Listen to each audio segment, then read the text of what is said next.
Hey everybody, it's Monday night, and it's 9:30. It's time to go behind the hedges.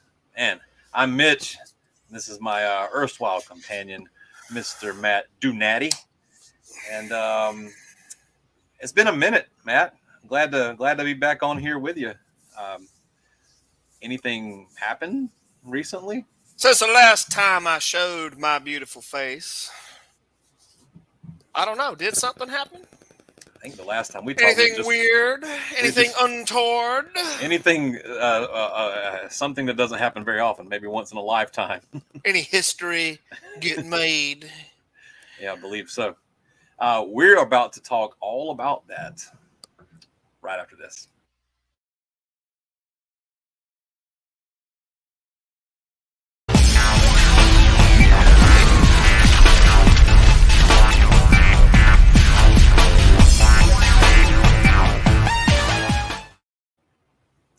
Right on. So, yeah, we had actually planned to go live on the night of the national championship when you came over here, and it just didn't happen. I mean, we were just in the moment. They weren't ready for it. No, they certainly were not. We had some delicious grub, and man, I'm still dreaming about that barbecue. And sat there right over there on that couch and watched the show. And dude, there was some high points, some low points, some tears, and some laughter, and everything in between. Um, Why? what do you got to say for yourself, Matt? As a duly elected representative of the reigning, defending, undisputed, undefeated Well, 2021. Oh, wait, I'll get to that. 2021 NCAA Division I college football national champions, the Georgia frickin' Bulldogs. I say to the rest of you peasants, let them eat cake. Worship at the feet of your new gods. On your knees, you mealy-mouthed some of my bitches. Y'all had a real good time talking about 1980 because you know you had nothing else. We took it from you. Turned that sumbitch sideways, shined it up real nice, and shoved it up your candy asses. And now you got to take it. You got to suffer through it. And your suffering sustains me. I just want you to know we did it for you. It was all for you. Now, I saw you make a face. Matt, they're not undefeated. They lost in Atlanta. Bullshit! We avenged that loss, broke one off in Alabama's ass, and made it look easy, avenging and erasing Atlanta, which nobody cares about, nobody's going to talk about, so we are undefeated. Maybe not on paper, but in my mind. Now, enjoy your cake. I have a question I want to ask you. How many SEC championship T-shirts are getting sold in Tuscaloosa? I can't tell you. Probably none. Ain't an Alabama fan right now don't want to swap places with us. Everybody wants to be us. Everybody wants to swap places, but you can't because there's only room for one on the top of the mountain. Y'all ain't got to like it, but you damn sure better learn to live with it because we are the best thing going today. Woo! And the hell with him too, because he tried to pick Michigan, and I think he picked Bama just because Kirby don't shake his hand. We don't shake our hands with frauds. You got to be the real deal. You got to still wear the gold. And that is something only a Bulldog can do for the 2021 season. So I did get a chance to sit and talk with KT and Patrick the other night. We did a show without you, and I asked those guys a question, and I'm curious to get your insight on this too. I wanted to know what their most outstanding memory of either the national championship game or just the season as a whole. Is there a memory that sort of sticks out to you across, when you look back on this season years from now? What are the parts of the season that you will remember? Say, give me like three. What are the three parts of the season? When I came home after a hard night at work, on the opening the game day opening of the season, week 1, Clemson. Clemson, yeah. I had turned my phone off. I asked you for radio silence. I just did my job, and I decided I would check the score later. Then I think I brought this up on the show the week we did that show. I sat down at this computer and just braced myself and pulled up the screen, and it said 10-3, and I was like, Dad, damn it. There's a delay. My computer's slow. God, now I gotta wait. Wait a minute, it's the fourth quarter, and there's 4 minutes to go. Mm-hmm. And then I was able to get into the ESPN app and pull up the live stream, like for those last 4 minutes. I'll never forget that last 4 minutes, thinking like, damn, there was a lot of people doubting Georgia, a lot of people who picked Clemson. Many of them are so-called colleagues on this channel on Field of Streams. Clemson was built for this. Georgia wasn't ready. We lost too much. And then we put those babies to sleep. Mm-hmm. That'd be the first memory. That's like, it sounds hokey, but that's when I realized, like, oh shit. And I started saying it. This team's different, guys. I get it. There's all this history. There's all these could have been, should have been, would have been for Georgia, getting real close, just couldn't quite get over the hump. This team's different because that's a game.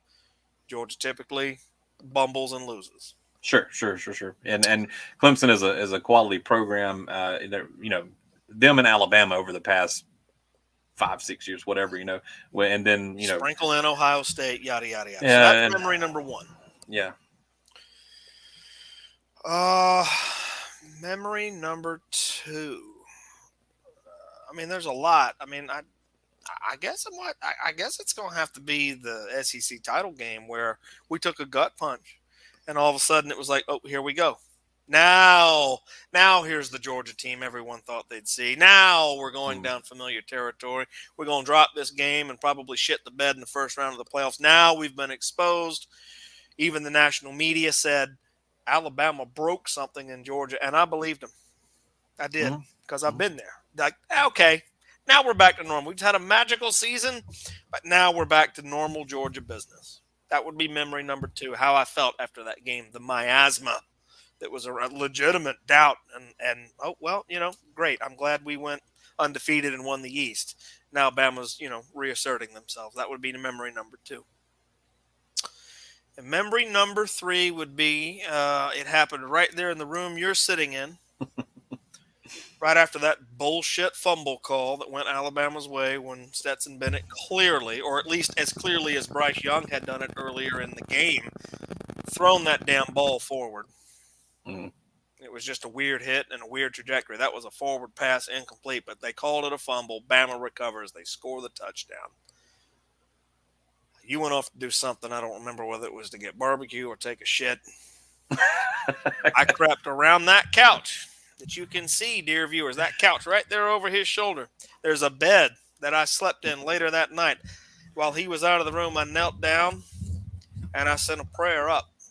Not to God, to my mama, God bless her soul, who's no longer with us, the biggest Alabama fan you've ever met in your life. And I said, on my knees, in that room, behind that couch, over that bed, I said, Mom, I know you love your Roll Tide, but I need you to get in the big guy's ear just this once. I need you to get us just one. Can you do that for me?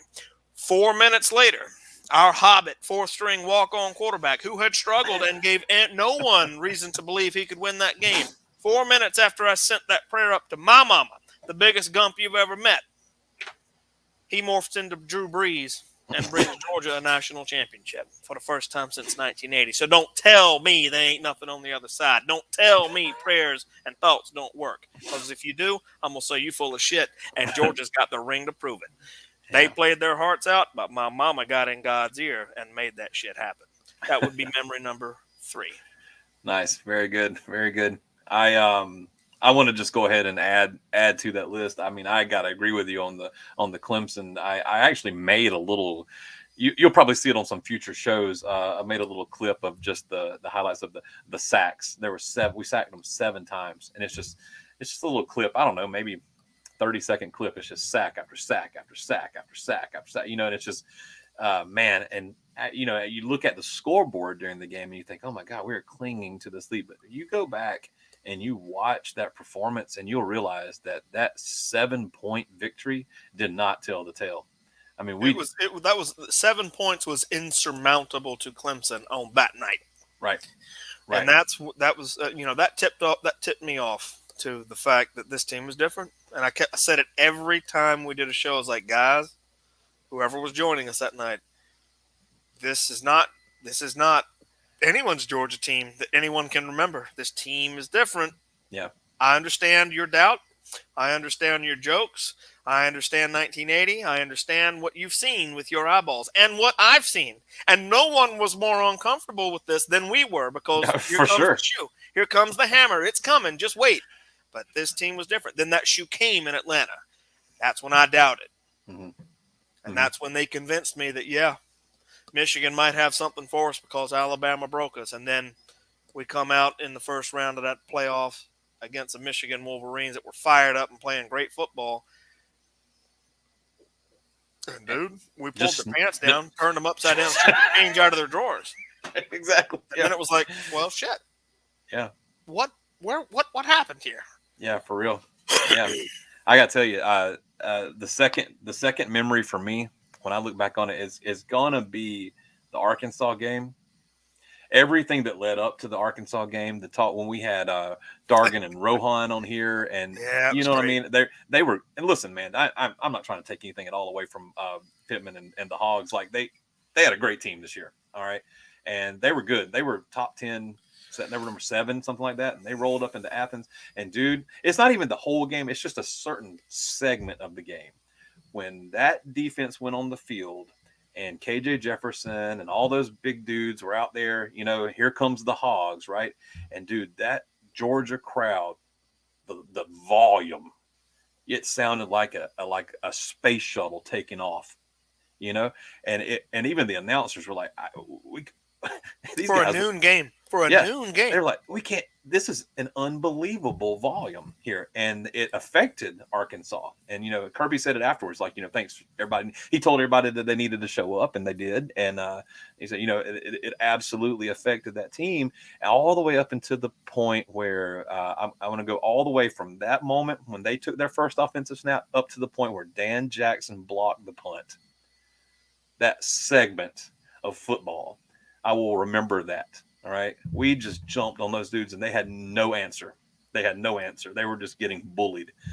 For me, the third moment of the season, I mean, I'd be lying if I said anything besides Keely Ringo picking that ball off, you know, because like I thought I was going to climb outside my body. Right. But everybody's going to pick that moment.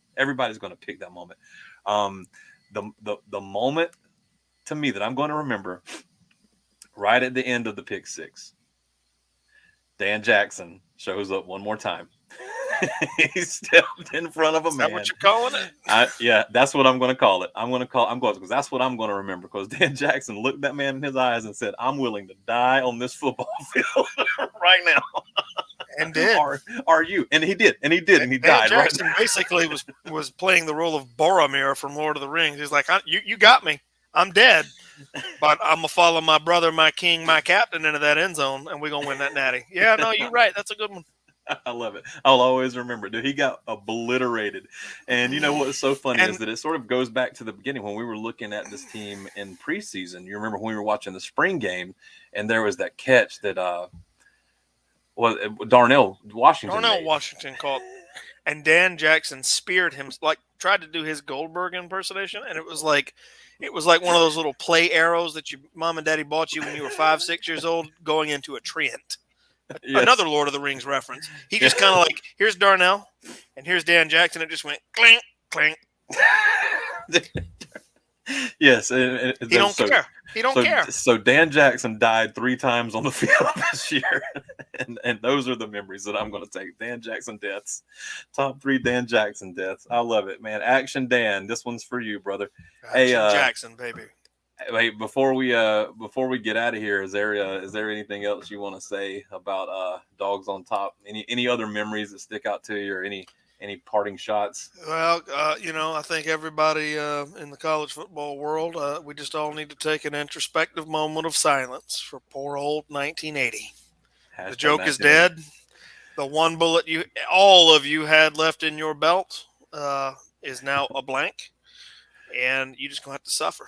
And From dust thou came, and to dust thou shalt return. demons be gone. Demons be gone. And on that note, we're gonna do this thing right here.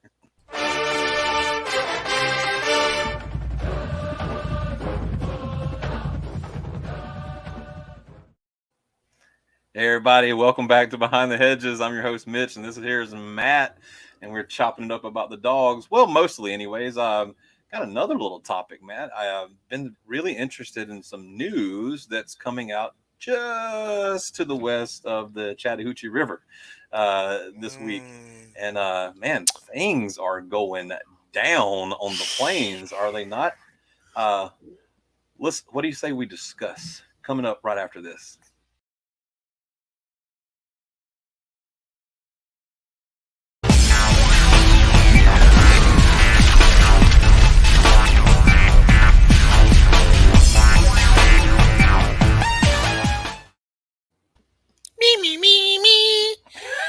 I love it. So what's going on, man? The first thing I hear is that well, first of all, there's always been these rumblings that Harson's not the guy, and they're going to run him out and all this kind of stuff. And then in year one, well, there's been a lot of contention with him. Let's look at the season for a second. He comes in. I guess you could say the beginning of Auburn's season was pretty good, but they lost their last 5 games. Look, man, Auburn was another one of those. After it started with Arkansas. You mentioned earlier, for us, bringing it back to Georgia. Starting with Arkansas, every team we played, there was the fairy tale of the week of yes. Well, Georgia's about to get a reality check here, starting with Arkansas, and then Auburn was going to do it. Bo Nix, Bo Nix, I think the week before, or 2 weeks before, he morphed into like Deshaun Watson and had like the game of his life, and they were like, "Well, Georgia." That was against LSU, right? That was the LSU game. Georgia can't handle that. Here we go. Auburn's fitting to get that ass. It's in Jordan Hare. They're already the luckiest team in all of football in the history of the game at any level, and now they got a quarterback who's showing out. And here it comes. Yep. Right. So to your point, yeah, Auburn, Brian Harsin, year one, they were like making some noise. Yeah, we might take down this badass Georgia team. We already took down LSU. Yeah, we might do something. And then that 5-game skid. I think like Boise, Idaho is a different planet than Auburn, Alabama. You hear what I'm saying? Sure. Yes, I do. You hear what I'm saying? Yeah. It's a whole different demographic. It's a whole different culture. I mean, what we heard this week was that he was not connecting with kids who came from nothing. But then the other kids on the team were like, he ain't here to be your mama. He's here to be your head football coach, and we're going to die with him. So I just think, like... I want to say something, though. I got to say something. He might not have connected with folks in Auburn, but he did have some strong connections from Idaho that he brought along with him. Oh, well, look, so I don't know how responsible journalism I ain't going to say on the air what I've said in dark corners, but good for him. Oh, man.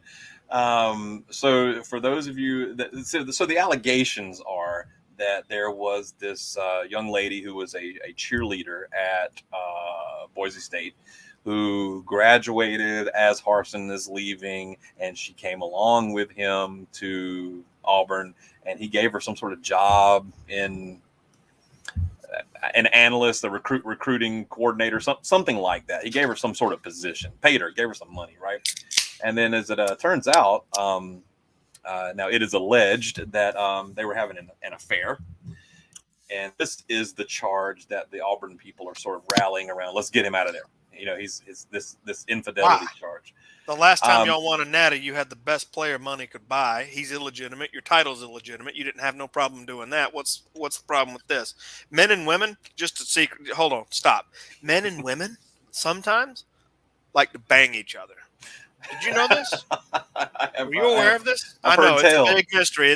It's all mixed up now with the state of the world now. But sometimes men and women like to smash. So were there any allegations, Mitch, of any of this being non-consensual?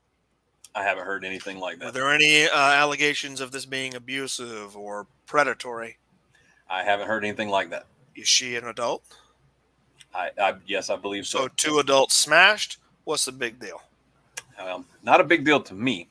What is a big deal is To the watching. Auburn fans, Auburn fans clutched their pearls when we did the Gator Stomp back in 07. Shut up. So what have you heard though? You've heard, what is this no Harsin no peace business? So I read that some players went live and said he didn't connect with us, he didn't communicate with us, he don't get us, and then some players came on and went like, y'all need to grow some nuts and figure it out. This is your football coach, not your nanny. So there's that dynamic. Mm-hmm. And then I heard that several dozen, or not, I didn't heard, I read it and saw pictures. There's photographs. Check this out online. Several dozen Auburn's fans gathered at the old toilet paper tree and started shouting, like in a rally, no Harsin, no peace. Hashtag Barner problems. So, I know that this is a Georgia show. What does this mean for us? Nothing. Well, I kind of think it does. I kind of think it like this. Like, I think that Auburn is a tough job in that it is Alabama's rival, but also their crossover game is with Georgia. So every year they are getting handed Georgia and Alabama. And the only other team I think that can really say that is Tennessee, right? Tennessee plays in our division, and they got the crossover with Alabama, right? So we saw what happened to Tennessee over the past 5, 10, 15 years when they hit a skid and had some drama in the, coaching chambers and the admin and everything. Tennessee's been on some hard times. Now, do they seem to be coming out of that? Sure, maybe, but there was a while there though where Tennessee would just go over in the SEC, and that's not typical Auburn behavior. But it's the kind of thing that could go in that direction. So how do I feel about it? I mean, it's like you said, man, the suffering of my enemies sustains me. You know what I mean? So like, will Harsin stay? Maybe. Will he go? Maybe. But it seems like there is enough divide that either one of those things is going to make somebody unhappy.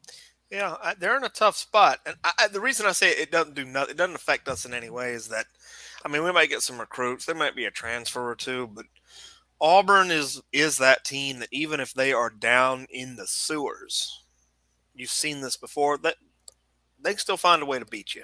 They get up for their rivals. If they field a bunch of middle schoolers for some reason, especially if you're playing them in Jordan Hare, shit just kind of bounces their way. That is also true. It doesn't make our road easier. They're still a bitter rival. Our friend Warren would tell you that Auburn is the great ruiner of things. Yeah. Right. So they might not be able to enjoy the success themselves, but they'll make sure that you don't get to, and so, so anything that takes them down a peg, I'm all for it. Let's see. Harsin has lost 5 assistants in the past year. This is where it gets dicey for me. One of them, Bobo has joined our staff now. We're going to talk about that a little later on. But what is very, very interesting to me is Derek Mason. Derek Mason was Auburn's DC this past year, former head coach at Vanderbilt, and I think he did a great job as a DC. To be honest with you, Listen, man, they were one play away from beating Bama, and the reason is because they had Bryce Young. Auburn did more to Bryce Young than Georgia ever did in the both times we played him, including the national championship. Auburn became Bryce Young's nightmare. Mm-hmm. And that man who put that defense together against that team took a $400,000 pay cut to go to Stillwater, Oklahoma. That's what's got me like kind of, I don't know about Harsin, because he's gone through 5 qualified assistants already. Yeah. Listen, man, at best, DC to DC is a lateral move. But going from Auburn, Alabama to Stillwater and taking the $400K cut, man, that dude couldn't get out of Auburn fast enough. You hear me? And I'm sure that Derek Mason's happy. I'm sure that Bobo is happy. This other guy who just came in and took the job and was there for like a month and was like, "No, I'm leaving for personal reasons," and is totally gone. Yeah, that dude is happy as a clam. You know who else is happy? The quarterback for Oregon. He's happy. Dude, you ran off Bo Nix. That's a legacy. I mean, I don't know. More to come. Keep your eye on it. Looks like Auburn is on fire again. And Yeah. I'm all for it. I don't want to give them too much time on this show, but hey, good luck, Burners. We'll see you in Athens this year. Yeah, no doubt.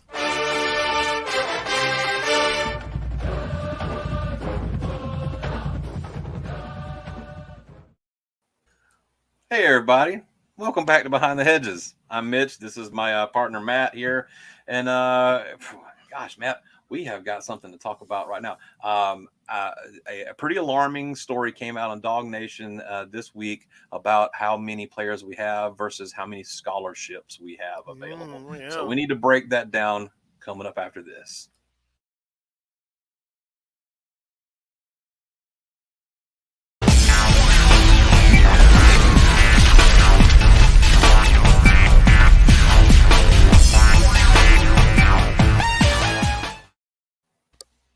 So I want to start this off by saying that as of this moment, February the 7th at 9:56, Georgia is still the only SEC team to have not taken a player out of the transfer portal yet. Okay, have we had players go into the transfer portal? Yeah, like what are we at now? Do you remember? We're like 6 or something like that. I thought it was 7 or 8. That might be true. That might I thought be it was true. 8. I want to pull it up, including JT Daniels. That dude has transferred twice, and his return to USC story was buried when Caleb Williams decided to go be a Trojan. So everyone's going to keep an eye on where Daniels lands. I'm thinking Oklahoma, but we'll see. Anyway, I'm thinking it might be Wisconsin, but you're right. We will see. It's too cold, man. He's from SoCal. He ain't trying to go up to the So Jermaine Burton, JT Daniels, Latavius Brini, Lavasi Carroll, Jalen Kimber, Justin Robinson, Amir Speed, and Jalen Johnson. So 1, 2, 3, 4, 5, 6, 7, 8. We've had 8 go into the portal. All of them have landed at a Division I school. Is ECU? What is ECU? They're FBS school? Don't remember. Well, that's where Jalen Johnson went. He was a walk-on for us. So he's gone to ECU. Pirates. That's all I know. Yeah, Amir Speed, Mississippi State. I'm sorry. Excuse me. Amir Speed went to Michigan State. Played for Did one of them go to Mississippi State? Wasn't it? Yeah, that was Justin Robinson. Yeah. So here's the crazy thing: Jalen Kimber, Justin Robinson, Lavasi Carroll, Latavius Brini, and Jermaine Burton all transferred to other SEC schools. That leaves JT Daniels as the only player who has yet to find a home. Why are we talking about all this? 8 guys out. Well, here's why we're talking about all this. I want to put this graphic up I made today. This is what our roster looks like right now. You see that number tallies up to 92, 47 offense and 45 defense. Still got to lose 7. We got to cut 7 of them out. We have to get that 92 down to 85. And it doesn't matter who we take if we try to take anybody out of the portal right now. There's no room for them, right? So the question then is, who is it going to be? Who are we cutting back on here? We could speculate on some of these things, but I guess I do need to say that the expectations are still that Carson Beck will probably leave, right? Do we have any receivers that you think might take off? I know that we got a couple of tight ends, Seether and help me, Rylan Geed or Goad or I call him the Geode because that's what his name looks like. Geode, yeah. The fact is, because we can't pronounce his name, that's good enough reason for him to be gone. I'll tell you what, you look at that number 21 O lineman. Put my face back up on this screen. All right, hold on a second. We get lost in your stat sheets. There's some offensive linemen that can go. We got 21 of them sitting over there. Clay Webb can go on ahead. Yeah. Clay Webb came on with all this fanfare, and what was he, a 4 or 5 star or something, center? Oh, he was the top-rated player in the state of Alabama. You talk about a milk cart. He ain't even on a milk carton. He's on like one of those YouTube mystery shows where like a body disappeared and they found it in the wilderness. Right. Those kind of players. Clay Webb. Who else? Austin Blasky. Y'all can go on ahead. Yeah. I don't want to lose. Here's what I don't want to lose a single DB. I don't want to lose a single receiver. Yeah. We only need to get rid of 7 dudes. Carson, you say it's expected for Beck. He was supposed to be the first one out. We ain't heard Nairn. He's still here. Yeah, we ain't heard Nairn. Yeah. People were just, as soon as we like raised the trophy, they were like, "That's awesome," and Beck is gone. Well, not yet. Yeah. If we got to lose one, that's the one I think I want to lose. So there's one. You can get rid of probably 3 or 4 of those offensive linemen. There's 5, and then pick you a couple. Seether and the Geode can go on. There's your 7. I don't want to lose anything in the backfield for the defense. I don't want to lose anything in the wide receiver room. Well, I will also say, let me throw this out there too, because there's going to be some more attrition. Don't be surprised, Dog fans. It's coming. There's going to be some attrition, and it might be some players that you don't want to see go. Right, like for example, Jermaine Burton. I did not want to see Jermaine Burton go. That's the one that hurts the most. It hurts my feelings. The only one that really like hurts. I like him. And I completely understand the logic, I guess. Like he wants to beef up his numbers for NFL, yada, yada, yada. Fine, whatever. I just wish it wasn't Bama. I just wish it wasn't Bama. But it is what it is. And so, all the best to you.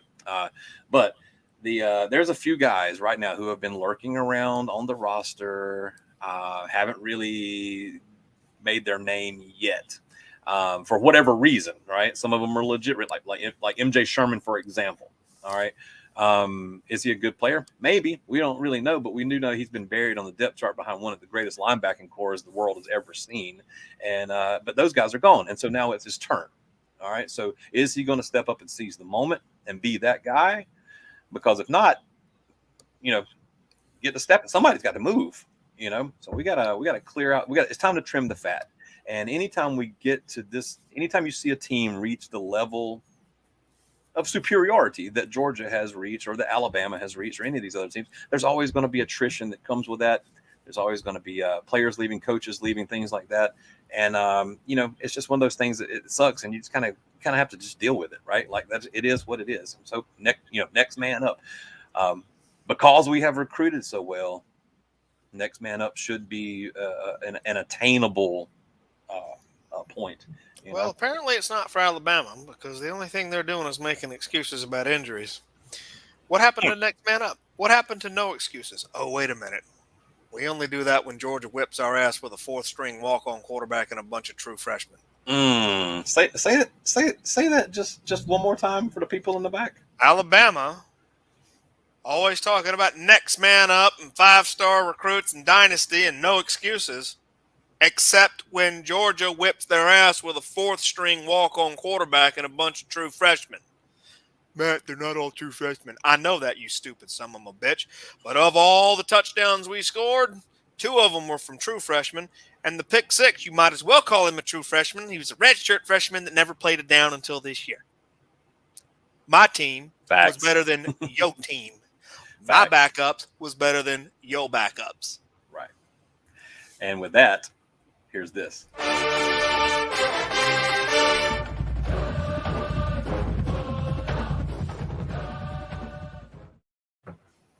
Hey, welcome back Behind the Hedges, everybody. I'm Mitch. This is your co-host, Matt. And tonight we're going to be talking a little bit about some more attrition, this time on the coaching side of things. Yeah. But before we get to that, here goes.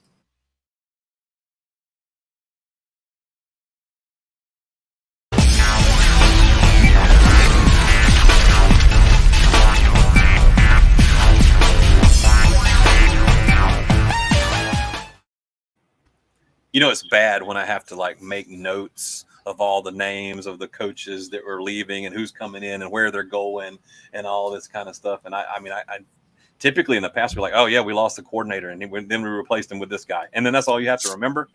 Man, I got a freaking like copious notes here. I guess the latest news was the one that just came out tonight. And again, this is we're filming this on Monday, February 7th. We just got the notification earlier that Jamil Adai is actually going to be gone. He's heading out to Miami. It's been speculated for a while though, so it's like not to who. There was an article that came out in January, about a month ago, that was saying that he might go to Miami and we might be getting Travaris Robinson from Miami. That was an article on, I believe it was on 24/7. What are we trading? It kind of like that. And I never saw that article. There was talk about Monken and Adai both possibly leaving. I'm glad you said that because am I giddy? No, I like the die. The world's not ending. I'm not ready to flip tables. If you had texted me tonight and said Trey Scott or Glenn Schumann or Todd Monken or Will Muschamp were leaving, now I'm ready to flip a table. Yeah. But a die, I mean, he didn't have enough opportunity to sort of like. What was the weakest link on this generational defense? What was the backfield? Okay, year one, I get it. I mean, he brought in Tyke Smith, and you could say, well, Tyke's going to follow his coach. Well, okay, Tyke ain't really do nothing either because of injuries. So, am I happy? No. Is the world ending? No. We just brought in a historic defensive backfield recruiting class. You ain't going to tell me there ain't some hungry, badass coach that's ready to come in and play with that toy. Right. It's a little shocking to me that Jamil Adai, given the chops that he has at DB coach, has chosen to leave, given the toys that he was going to get to play with this season. There's something I like. It's the conundrum of Miami. Like, I don't know how many decades have to go by of them saying they're back and the U is back, and then they fall on their face for people to realize that shit is dead and gone. It's dead and gone. Well, sometimes programs appear to be dead and gone, and then they hire them a new coach who is a recruiting juggernaut, and then they're suddenly not dead and gone anymore. But I don't know any teams that fit that bill. So, anyways, we just learned Jamil Adai is out, but there's some other news. We lost Cortez Hankton, receivers coach. We are replacing him with Brian McClendon, and this is actually, we feel good about this. I'm good with that one. Yeah, B-Mac is he was being talked about for head coaching gigs as he was finishing up the season out there with Oregon. Right? I think so. He came home and he's a hell of a recruiter. Yeah, he's a Georgia guy. We good. He's been at Georgia before. In fact, he was responsible for getting Sonny Michel, Nick Chubb, a few others like that. He was bringing them in. Now, of course, he was coaching running backs at the time, right? And but now they're going to bring him in and let him coach receivers. Hey, let me ask you this, Matt. How many 5-star receivers has Kirby Smart signed?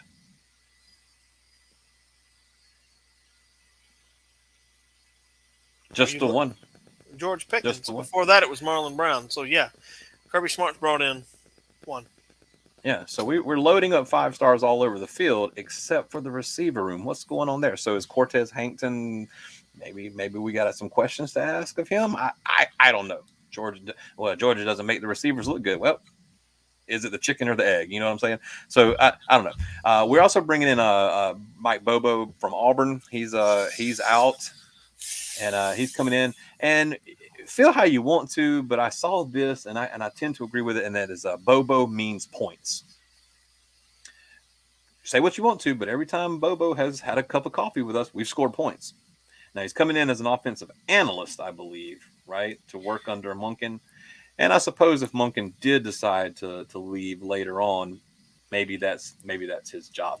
But I would like to see what Monken and Bobo can do together. That would be interesting to see. Speaking of Dan Lanning's taking the head job out at Oregon, and Glenn Schumann and Will Muschamp are going to do that co-DC thing. Hold on. Yeah. Can Muschamp coach DBs? Yeah, he can. Well, why don't you slide him over and make him the DB coach, and then bring Cochran, who's back with the team, back into special teams? Problem solved. They should make me the president of Georgia. Who knows? I mean, that kind of thing could happen. Yeah, you're right. I think I could make some good decisions, really take the program to the next level. But Dan Lanning was actually not only DC, but he was the outside linebackers coach. And We got a new guy there. I can't say his name, so you'll have his to name is Chidera Uzodiribe. Is that correct? Yes, and he's coming in from TCU. He's been at several places, but he's coming in from TCU. And Kirby really likes this guy. What's his name again? His last name is Uzodiribe. What's the first name? Chidera. All right, we're gonna call him Chimera. Uzodiribe. Or Uzi or something. We could just call him CUD. CUD is Cud. If he comes in and does a good job, we're gonna call him Sir. Yes, our wonderful and illustrious coach. And Kirby seems to like him. He likes the way he fits with the other guys, and these other guys are Kirby guys. You know, it'd be interesting to see what does happen with the DB's coach. But I feel like with Muschamp and Bobo and Kirby all on the same staff, it's kind of, I don't know. The movie The Three Amigos is running through my head. Like, are we about to go like burn the singing bush? Are we about to go down to Mexico and take down El Guapo? Like, do we have a plethora of something? What is a plethora? I don't know. It's a sweater in Mexico. That's a brilliant movie.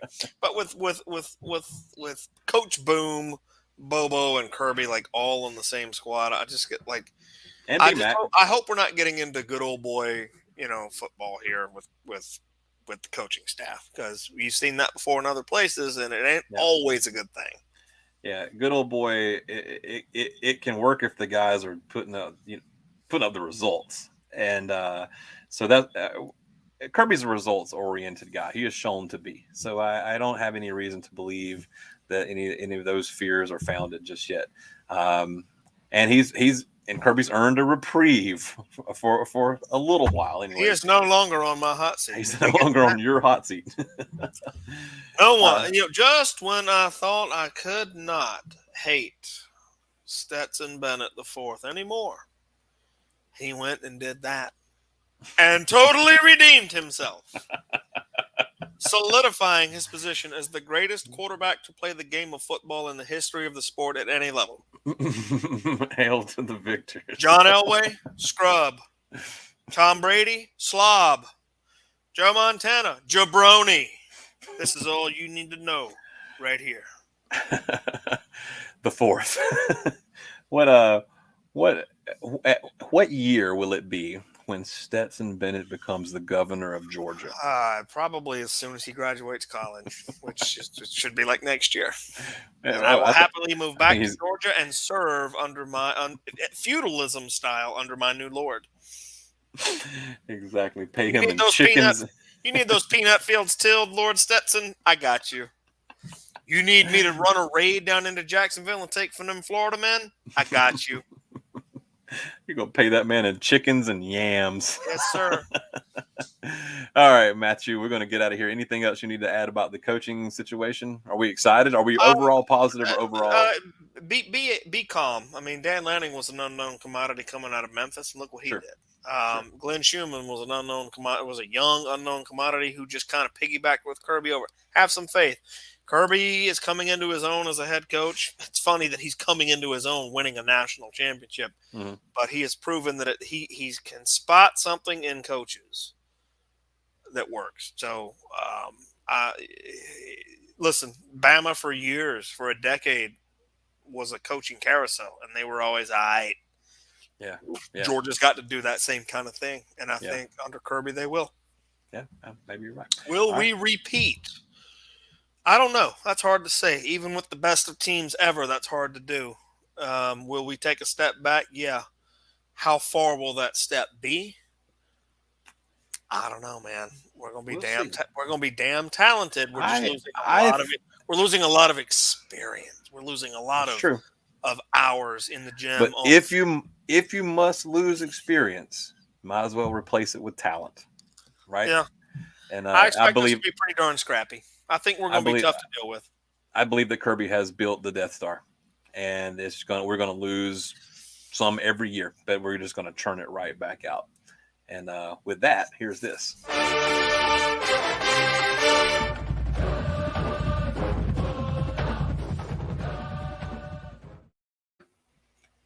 Hey, welcome back to Behind the Hedges. I'm in. Oh, what is this? What is this nonsense here? Got something else to talk about. There it is. I'm Mitch. This is Matt. Hey, and we're going to talk about Georgia's 2022 schedule coming up right after this.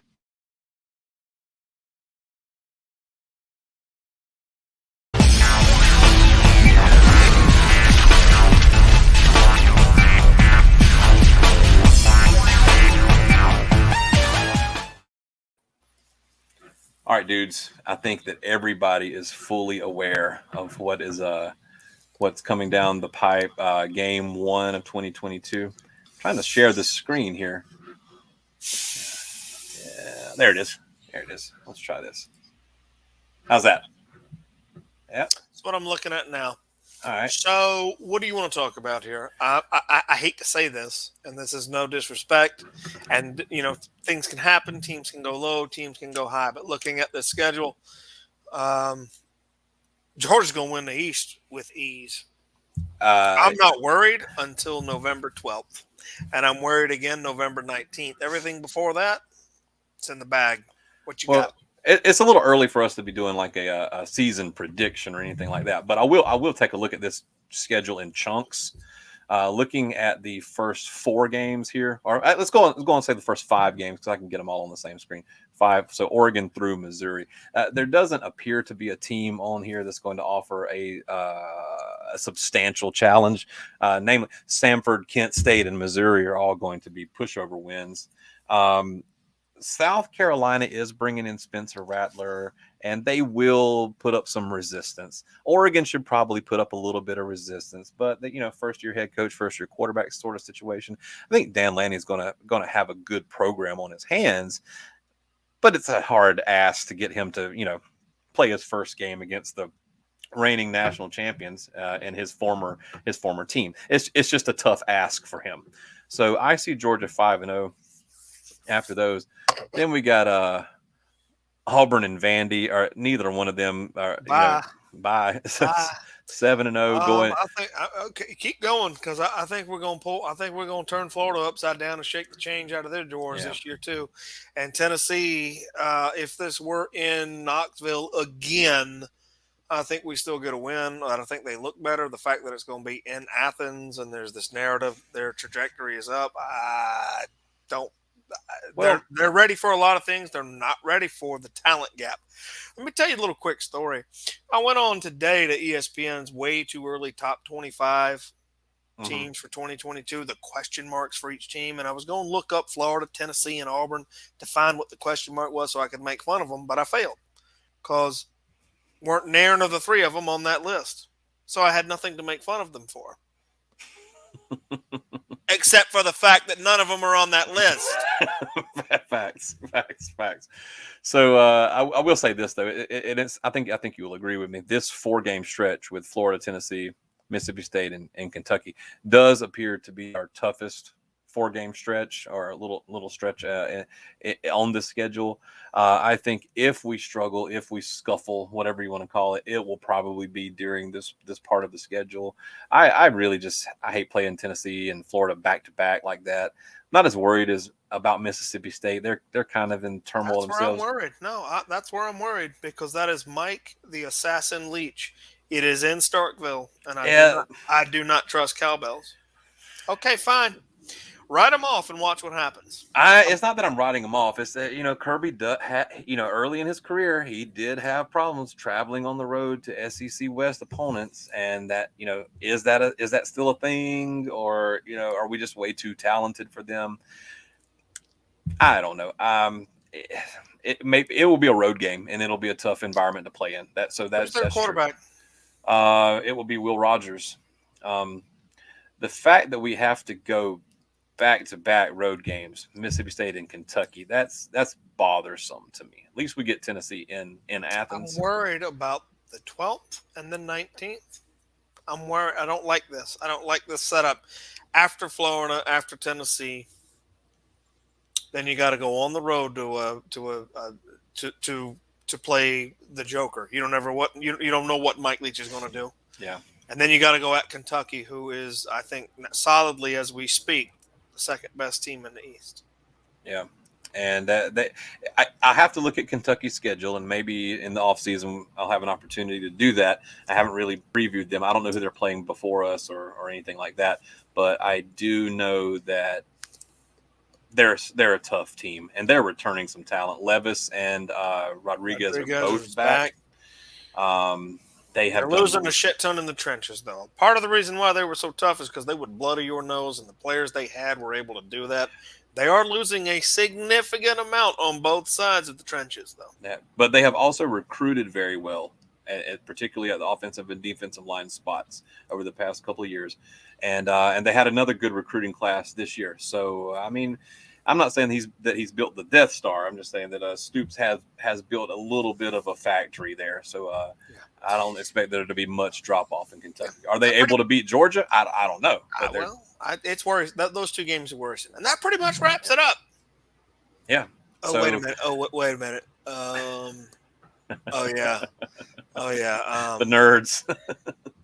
Georgia Tech's at the end of the schedule. If anybody remembers or cares, is that a rivalry game? No, get them off the schedule. Why are we still playing this? I would take Florida State or Clemson. Yeah, no kidding. That actually would be an interesting to go ahead and add Clemson to the schedule. Might as well. Or Florida State.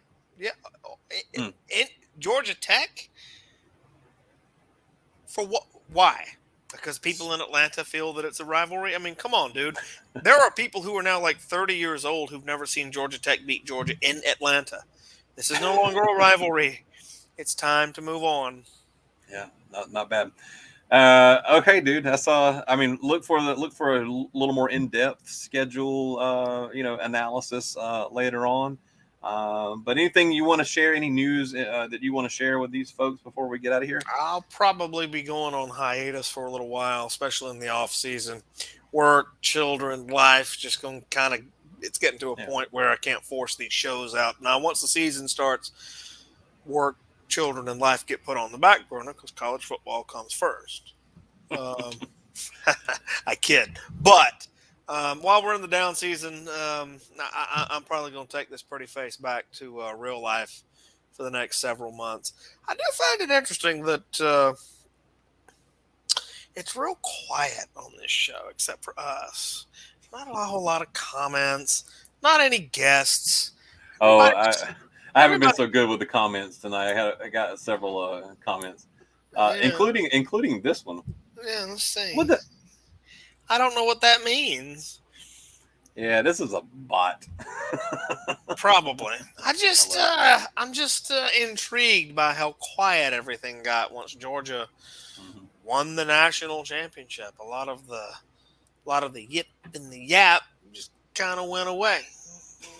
And their fat little girlfriend. I wish I knew who that was. Yes, Facebook user, I agree with you.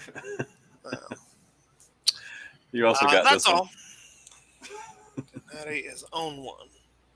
See, when you don't capitalize the N, that looks nasty. Looks like something's wrong with it. Yeah, I hear you. Hey, man, it's been fun, Matt. We're gonna get out of here, and all you people out there in Legoland, we'll catch you again. I'll catch you again soon. We'll do something in the off season, and then maybe we can get Matt to drop in and visit us sometime. It'll be a drop in kind of thing. Just real life is getting in the way, and in the off season, it's not. I'm not going to have the kind of time to do this all the time, but I'll be here. Let me double check this date. September 3rd. Mm-hmm. Or before, if we decide to do a like kind of preseason show, you can bet your sweet bippy that old Natty, the duly elected representative of your 2021 reigning, defending, undisputed, undefeated college football national champions, the Georgia frickin' Bulldogs, will be right back up in your grill serving you the truth, because that's all I speak. Believe it. All right, folks. Catch you next time. Go Dogs.